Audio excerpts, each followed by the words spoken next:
حراريات وفيرة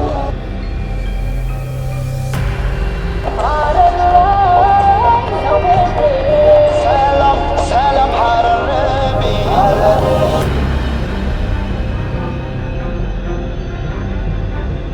ሐረር የባህልና የእምነት በር አስደናቂው የሐረር ስልጣኔ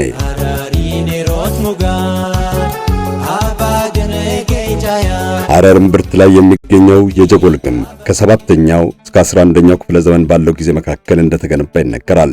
የሐረር ከተማ ኃያልነትና ስልጣኔ ገናና በነበረበት ዘመን ከተማይቱን ከወራሪዎችና ከጠላት ለመጠበቅ እንደ ምሽግ ያገለገለ አጥር ነው። ሐረር በእስልምናው ዓለም አራተኛዋ ቅዱስ ስፍራ ናት። 82 መስጊዶችን ከ100 በላይ ቁቤዎችና ቅዱሳን ስፍራ ያዘው የጀጎል ግንብ ብቻውን ይህንኑ የሐረርን የእምነት አሻራ ይመሰክራል። ነገር ግን ሐረር ከሃይማኖት ባለፈ በባህል በንግድና በታሪክ ትልቅ ቦታ ይሰጣታል። ሐረሪ ኔሮት ሙጋት ከቲዞቤም ባየማራ ሐልመሉክ ዘው የቦርደፉ ገፈራ። ውድ ሳሎኖች አቦ እንዴት ናችሁ? በዛሬው ዝግጅታችን ወደ ፍቅር ሀገር ሐረር ልንወስዳችሁ ነውና ፈታ በሉ። ሸዋል እኮ ነው። በዓሉን የሰላምና የጤና እንዲያደርግላችሁ እየተመኘን የቱባ ባህል መናኸሪያ ወደ ሆነችው ከተማ ይዘናችሁ እብስ እንበል።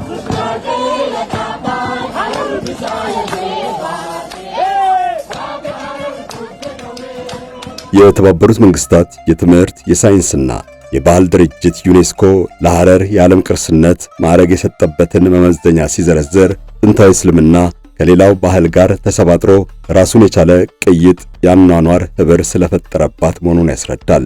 እንዲህ ያለው ቅይጥ ያኗኗር ባህል በሌሎች የኢትዮጵያ ክፍሎችም አለ። ነገር ግን ልዩ ልዩ ባህልና እምነት ተቀይጦ በአንድ ማዕድ በሰፊው የቀረበበት ቦታ ከሐረር ውጭ አይገኝም። በአፍሪካም ደረጃ ቢሆን ሐረር በዩኔስኮ ብቻ ሳይሆን በብዙ ጸሐፍት እንደተመሰከረላትም የባህል የቋንቋና የእምነት ማህደር ናት። በብዙዎች ዘንድ የልዩ ልዩ የአኗኗር ዘዬ ሚስቶ ተደርጋም ትታያለች።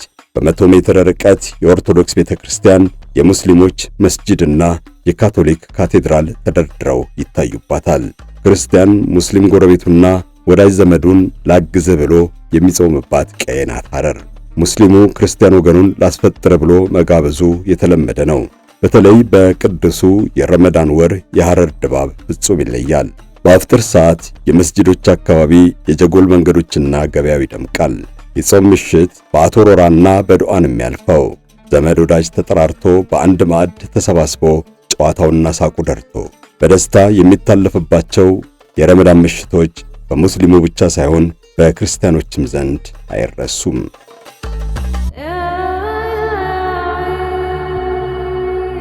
ጀጎል የሚደምቀው በረመዳን ወር ብቻ ሳይሆን ዓመቱን ሙሉ ነው።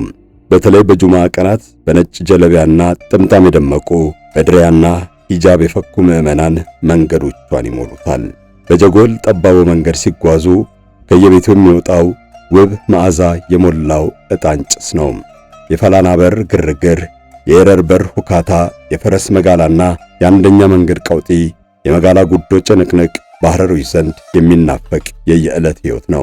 ዕጣን፣ ሰንደል፣ ቡና፣ ቁጢ፣ አሻራ ሆጃ፣ ሳምቡሳ፣ መለዋ፣ ፉል፣ ጃጁር፣ ሙሸበክ፣ ሐለዋ፣ ባቅላዋ፣ አምባ ንጉሥ፣ ማንጎ፣ ጅልቦ፣ ጊሽጣ፣ ኮክ፣ መንደሪን፣ ብርቱካን፣ ለውዝ ከነልጣጩና ሌላውም የሞላባት ሐረር አንዴ ሲያዩት ብቻ የምትወደድበት አያሌ ለዛ አላት።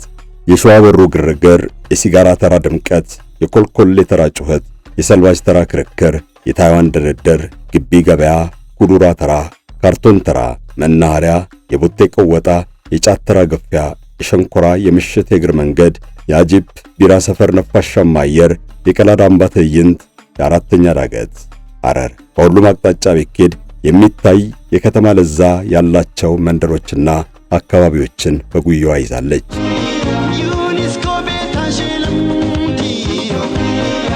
በጽሑፍም ሆነ በአፈ ታሪክ ምንጭ ሐረር በምትገኝበት በዛሬው የምስራቅ ኢትዮጵያ ክፍል የተለያየ አይነት ማህበረሰብ ለሺህ ዓመታት መኖሩ ተረጋግጧል። የሐረሪ ክልል ባህል ቱሪዝም መስሪያ ቤት ስለ አካባቢው ታሪክ ባሳተመው ትልቅ ሰነድ ላይ የሰፈረ መረጃ የአካባቢው ጥንታዊ ሕዝብ ሐርላ መሆኑን ይጠቅሳል። ጥንታውያኑ ሐርላዎች ከዛሬዎቹ ሐረሮች ጋር በእጅጉ እንደሚመሳሰሉ ነው የጥናቱ ሰነድ የሚያመለክተው። በፈቱ አልሐበሻ መጽሐፍና የአውሳ ጎሳ መሪዎች ዜና መዋዕል ሐርላዎች የተጠቀሱት በነጋዴነት ነው። ፈቱ አልሐበሻ እንደሚገልጸው ከኢማም አህመድ ሰራዊት ጎን ከተሰለፉት መካከል ሶማሌዎችና ሐርላዎች ይገኛሉ። ድሬዳዋ አቅራቢያ ካለው መንደር በተጨማሪ በሰፊው የጨርጨር ሰንሰለታማ ተራራ አካባቢ በተለያዩ ጊዜያት ከመሬት ውስጥ የወጡ የታሪክ ማስረጃዎች ሐርላዎች በዘመናቸው ጠንካራ ተጽዕኖ እንደፈጠሩ ይጠቁማሉ። ሐረር የሚለው ስም መነሻ ሐርላ መሆኑ ይነገራል። የቦታው ብቻ ሳይሆን የሕዝቡም ሐረሪ የሚለው ስያሜ ምክንያትም ነው ይባላል። አረቦች ናቸው ከሐርላ ወስደው የአካባቢውን ተወላጆች ሐረሪ ብለው ቀድመው መጥራት የጀመሩት። ቀስ በቀስ ሐረሪ የሚለው መጠሪያ የሕዝቡ ይፋዊ መለያ ሆነ። ሐረሪዎች ራሳቸውን ገይ ኡሱዕ ብለው ይጠራሉ። ሌላው ማህበረሰብ ደግሞ ሰዎቹን አደሬ፣ ቋንቋቸውን አደርኛ ይለዋል።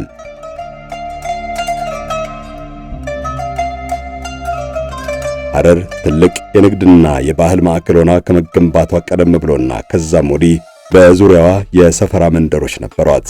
ለአብነትም ከከተማዋ ወጣ ብሎ በሚገኘው ልጎ መንደር ዛሬም ድረስ ሰዎች ጀጎልን በሚመስል የድንጋይ ግንብ መሃል ይኖራሉ። ከሐረር በምስራቅና በስተደቡብ ምስራቅ በኩልም ጥንታዊ የግንብ ፍርስራሽና መንደር አለ። በእነዚህ ፍርስራሽ የጥንት ከተሞች ውስጥ መስጂዶች ነበሩ።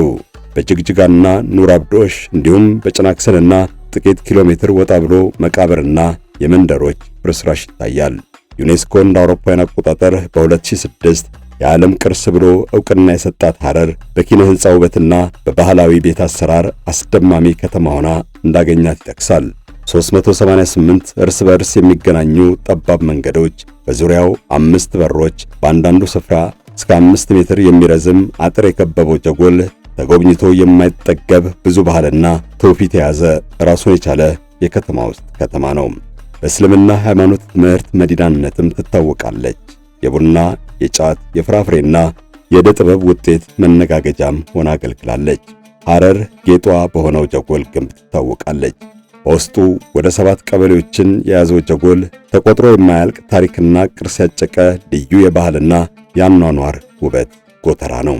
በጀጎል ውስጥ የደመቀ ገበያ፣ ልብስ ሰፊ ቤቶች፣ ሱቆችና ጥንታዊ መኖሪያ ቤቶች ሞልተዋል።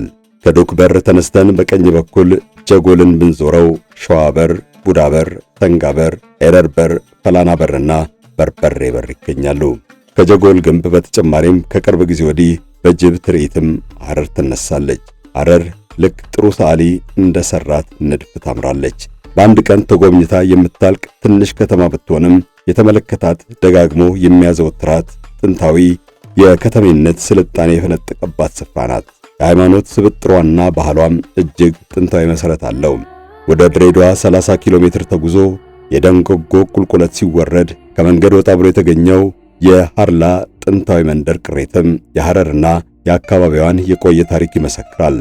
ማርኮ ቪጋኖ በጥንታዊቷ የሐርላ ከተማ ፍርስራሽ ላይ ጥናት ሲያካሂድ የድሮ ቻይናውያንን ሳንቲም ከገበሬዎች አግኝቷል።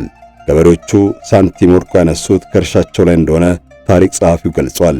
የማርኮ ግኝት እንዳረጋገጠው ሐርላዎችም ከቻይና ጋር የጠበቀ ንግድ ነበራቸው። ሐርላዎችም ሆኑ ሐረሮች ከ1000 ዓመታት በፊት ቀይ ባህርና ህንድ ውቅያኖስን ተሻግሮ እስከ ቻይና የተዘረጋ የንግድ ግንኙነት እንደመሰረቱ ነው ድምዳሜ ላይ የተደረሰው። ከገበሬዎቹ የተገኘው ሳንቲም የሰፈረበት ምልክትና ጽሑፍ መቼ እንደተቀረጸ ፍንጭ ይሰጣል። በቻይና ታሪክ ጥናት መሰረት ይህ ሳንቲም ከ1039 እስከ 1053 ድረስ አገልግሎት ላይ የዋለ ነው።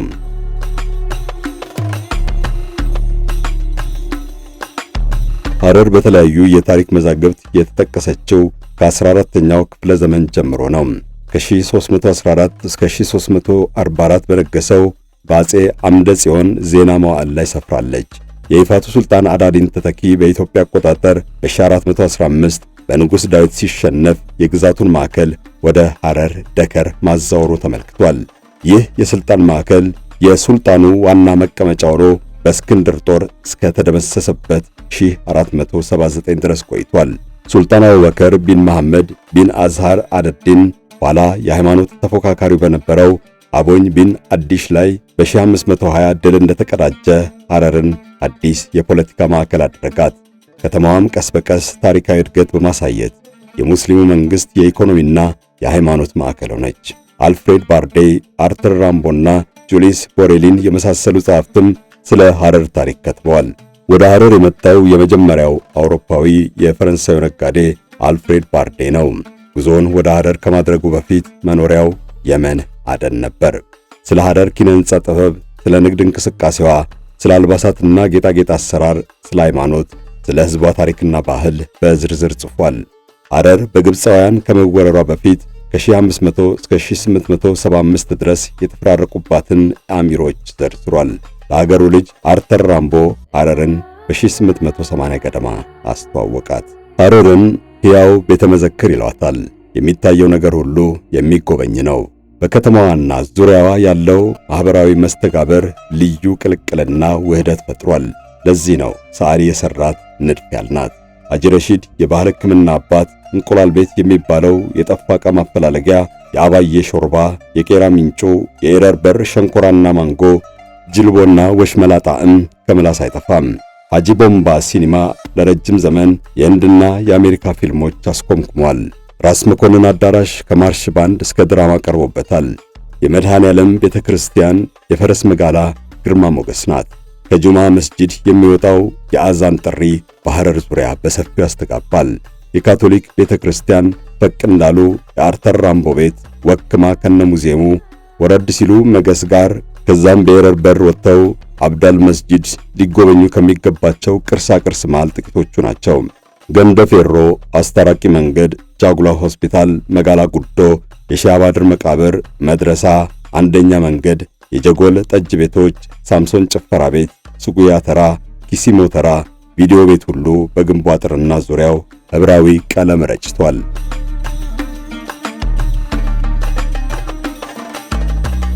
ሐረር በቅርብ ዓመታት ብዙ ተለውጣለች። ነገር ግን ዛሬም ያሳለፈችውን ጊዜ የሚያሳይ ምልክት አላት።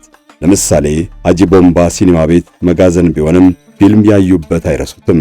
በኤርትራ ክፍለ ሀገር ተወላጅ ልግስና የተመሰረተው የመጀመሪያው የአረጋውያን መጦሪያ ተቋም አብርሃ ባህታ በኢትዮጵያም ደረጃ ታሪካዊ ነው። ቀላዳምባ፣ ክብሪት ሰፈር፣ ቦቴ 14 ቀበሌ፣ ቢራ ሰፈር፣ ጨፌ ሰፈር፣ አካዳሚ፣ ሞቢል፣ ሸንኮር፣ ፖሊስ ሜዳ ብዙዎቹ የሐረር ሰፈሮችና መንደሮች የቀደመ ትውስታቸውን ይዘው ቀጥለዋል።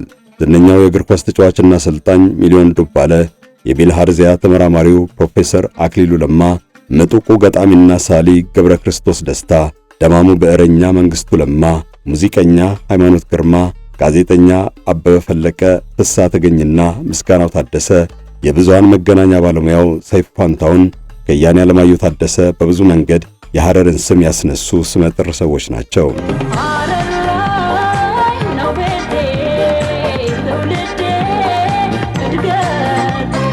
ሼህ አባድር ጦማት ታሳድር ከተባለላቸው መንፈሳዊ አባት እስከ ኢማም አህመድ የኢትዮጵያ አየር መንገድን ከነጮች ተረክበው የመሩትና ያቀኑት ዶክተር አህመድ ኬሎ በአፄ ምኒልክ ወደ አሜሪካ ተልከው ዋይት ሃውስ ቤተ መንግሥት ለመግባት የበቁት የመጀመሪያው ጥቁር ዲፕሎማት ሐጂ አብዱላሂ አሊ ሰዲቅን ሁሉ ሐረር ነች ያፈራቻቸው።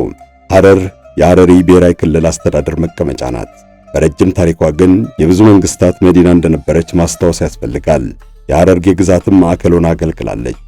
የጥንት አዳሎች መናኸሪያም ነበረች። የሐረሪ ሥርወ መንግሥት ከ1520 ከ1568 ዘልቋል።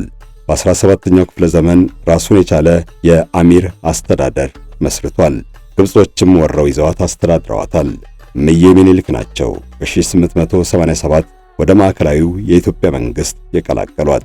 ከጀጎል ግንብ 82 መስጂዶች ሦስቱ በ10ኛው ክፍለ ዘመን የተመሠረቱ ናቸው።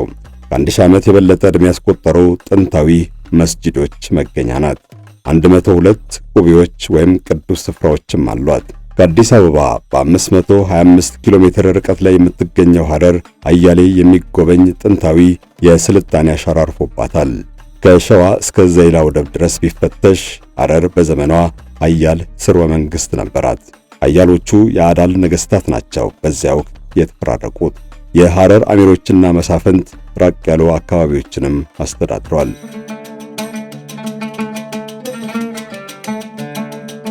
ኢትዮጵያ በቅኝ ገዢዎችና በውጭ ጠላት በተከበበችበት ዘመን ታላቁ የጦር አበጋዝ ልዑል ራስ መኮንን በሐረር ገዥነት ተሰየሙ። ራስ መኮንን ማዕከላቸውን ሐረር አድርገው ከኦጋዴን ጫፍ እስከ አዋሽ ዳር ድንበር አስከብረዋል። ልዑል ራስ መኮንን ሐረርን አቅንተዋል። ከሆስፒታል እስከ ተማሪ ቤት፣ ከመንገድ እስከ መዘጋጃ ቤት፣ ከቤተ ክርስቲያን እስከ መስጂድ ጉዞ አሰርተዋል። የልዑል ራስ መኮንን ልጅ ግርማዊ ቀዳማዊ አፄ ኃይለ ሥላሴም ከከፍተኛ ሁለተኛ ደረጃ ትምህርት ቤት ከዝነኛው የሐረር ጦር ማሰልጠኛ አቋቁመዋል። ሆስፒታል አሰርተዋል። ሐረር የሆነችው በዘመናት ውደት በመጡና በሄዱ መንግስታት ፍርርቆሽ እንጂ በአንድ ወገን ብቻ የእጅ ሥራ አይደለም። የብዝሃ ባህል ማንነት፣ ታሪክና ሥራ ውጤት እንደሆነች መቀበል ያስፈልጋል። ሐረር ሆና እንድትቀጥልም ይህን የብዝሃ ባህል ውጤት የሆነ እሴት ጠብቆ ማቆየት ይገባል። ሐረር ከወርቅ የተቀረጸውን ጨምሮ የሳንቲም መገበያ በማቅረብ ከአክሱም ቀጥሎ በኢትዮጵያና በአፍሪካ ትጠቀሳለች። በሐረር ከተማና ዙሪያዋ የተገኘው ማስረጃ ከ1200 ዓመተ ምህረት ጀምሮ ሳንቲም ተቀርጾ መሰራጨቱን ያረጋግጣል። ጥንታዊ መካነ መቃብር ቅሪተ አካላትና ቁሳቁስ በብዛት ተገኝተዋል። በመካነ መቃብር ድንጋይ ላይ የተቀረጸ ጽሑፍም የታሪክ ማስረጃውን ያገለግላል። በአው አባደር፣ አው ኢዚን፣ አው ወሪቅ፣ አው ሐኪም፣ አው ንጉሥ፣ አው ተገንና በጃርሶ ወረዳ የተገኘው አው ኩዱን ጥንታዊ የመቃብር ስፍራዎች ናቸው።